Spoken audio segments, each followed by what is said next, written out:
مولانا غلام محمد دھام نگری سے کیا مرید ہونا جائز ہے؟ ان کے شجرے سلسلہ کے بارے میں چند سوالات۔ جناب مولانا غلام محمد حبیبی متولی خانقاہ قادریہ حبیبیہ دھام نگر شریف، سلام مسنون۔ آپ خود کو حضرت مولانا عبدالوحید حبیبی علیہ الرحمہ سابق متولی خانقاہ حبیبیہ دھام نگر شریف کا خلیفہ اور حضرت مولانا عبدالوحید حبیبی کو مجاہد ملت کا خلیفہ بتاتے ہیں، جیسا کہ آپ کے شجرے سلسلہ سے ظاہر ہے۔ حالانکہ حضور مجاہد ملت علیہ الرحمہ نے حضرت مولانا عبدالوحید حبیبی علیہ الرحمہ کو خلافت عطا نہیں فرمائی ہے، جیسا کہ آپ کے استاذ گرامی خلیفہ و متبنہ و تلمیذ مجاہد ملت حضرت علامہ عاشق الرحمن حبیبی رحمۃ اللہ تعالی علیہما تحریر فرماتے ہیں۔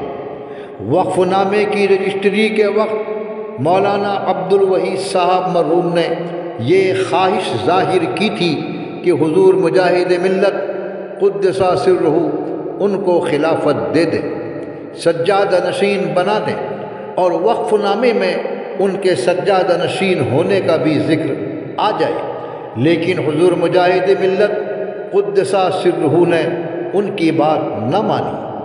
مرد جوزہ مجاہد ملت صفحہ 21۔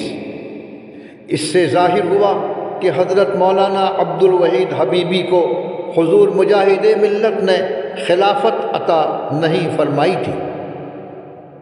چنانچہ خانقاہ حبیبیہ دھام نگر شریف کا جو وقف نامہ حضرت مجاہد ملت قدس سرہ نے اپنی موجودگی میں بزبان اڑیا تیار کروایا تھا، اور جس وقف نامے کو رجسٹرڈ کیا گیا ہے، اس میں بھی حضرت مولانا عبدالوحید حبیبی کی خلافت و سجادگی کا کوئی ذکر نہیں ہے، اس میں صرف ان کے متولی ہونے کا ذکر ہے۔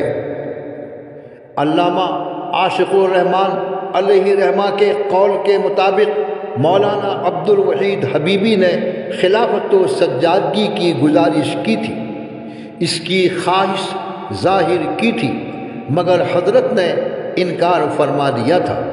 تو پھر مولانا عبدالوحید حبیبی کو حضرت مجاہد ملت نے کب خلافت دے دی؟ کیا ان کو بعد وصال خواب میں خلافت ملی ہے کہ آپ اس کا ذکر فرما رہے ہیں؟ شجرہ میں آپ نے مولانا عبدالوحید کو مجاہد ملت کا خلیفہ ظاہر کیا ہے، العیاذ باللہ، ولا حول ولا قوت الا باللہ۔ واضح ہو کہ سجادگی بغیر خلافت کے نہیں ہوتی۔ فتاوی رضویہ جلد 16 صفحہ نمبر 593 میں ہے، سجادہ نشینی خلافت خاصہ ہے۔ اب سوال یہ ہے کہ مولانا عبدالوحید حبیبی کو بغیر خلافت کے سجادہ نشین کیسے بنایا گیا؟ واقعہ یہ ہے کہ دھام نگر شریف کے بعض مخصوصین کی خواہش تھی کہ حضرت مولانا عبدالوحید حبیبی کو خانقاہ قادریہ دھام نگر شریف کا سجادہ نشین بنایا جائے، اس لیے حضرت علامہ عاشق الرحمن حبیبی وغیرہ نے سیدی مجاہد ملت کے خلیفہ اجل تلمیذ ارشد سیدنا مفتی اعظم اڑیسہ علیہم الرحمہ سے مولانا عبدالوحید حبیبی کو خلافت دلوائی، جیسا کہ علامہ عاشق الرحمن حبیبی علیہ الرحمہ ارشاد فرماتے ہیں۔ مرحوم سراج الاسلام صاحب اور شیخ عثمان علی صاحب کے کہنے پر میں نے حضرت مفتی اعظم اڑیسہ کو بلوا کر ان سے مولانا عبدالوحید صاحب کو خلافت دلوائی۔ حکایات باستانی مجاہد ملت کی زبانی صفحہ نمبر 7۔ اور مرد جوزہ مجاہد ملت میں ہے کہ حضرت مفتی اعظم اڑیسہ نے اسے یعنی اس امامے کو مولانا عبد الوحید کے سر پر باندھ کر ان کو خلیفہ بنانے کا اعلان کر دیا۔ صبح ہوتے ہی مولانا عبد الوحید نے خلافت نامہ طلب کیا۔ بندہ نے حضرت مفتی صاحب سے خلافت نامہ لکھوا دیا۔ مرد جوزہ مجاہد ملت، صفحہ نمبر 26۔ اس کی تائید آپ کے مرشد خلافت خلیفہ حضور مجاہد ملت حبیب ملت اصلی و قدیم حضرت مولانا قاری عبدالتواب حبیبی پک سرامہ رائے بریلی یو پی کی درد تحریر سے بھی ہوتی ہے۔ آپ رقم طراز ہیں۔ سرکار مجاہد ملت قدسہ سرہ کے عرس چہلم شریف کے موقع پر اکابر علماء اہل سنت کی موجودگی میں حضرت مولانا سید عبد القدوس علیہ رحمہ ہی نے حضرت مولانا عبد الوحید صاحب مرحوم سابق متولی و سجادہ نشین خانقاہ حبیبیہ قادریہ دھام نگر شریف کو خلافت و اجازت عطا فرمائی۔ گلزار قادری صفحہ نمبر 224 و 225۔ ان واضح حقائق کے بعد مولانا غلام محمد صاحب آپ کی بارگاہ عالی جاہ میں چند سوالات درج کیے جاتے ہیں۔ ان کے تشفی بخش جوابات عنایت فرما کر ہمیں شاکر فرمائیں۔ سوالات: آپ نے شجرہ سلسلہ میں حضرت مولانا عبد الوحید حبیبی کو مجاہد ملت کا خلیفہ بلا فصل ظاہر کیا ہے، اس کا ثبوت شرعی پیش کیجیے۔ نمبر 2، علامہ عاشق الرحمن صاحب کی جو تحریر میں نے بیان کی، آپ اس کی تصدیق کرتے ہیں یا تردید؟ نمبر 3، مولانا عبد الوحید حبیبی حضور مفتی اعظم اڑیسہ کے خلیفہ ہیں یا نہیں؟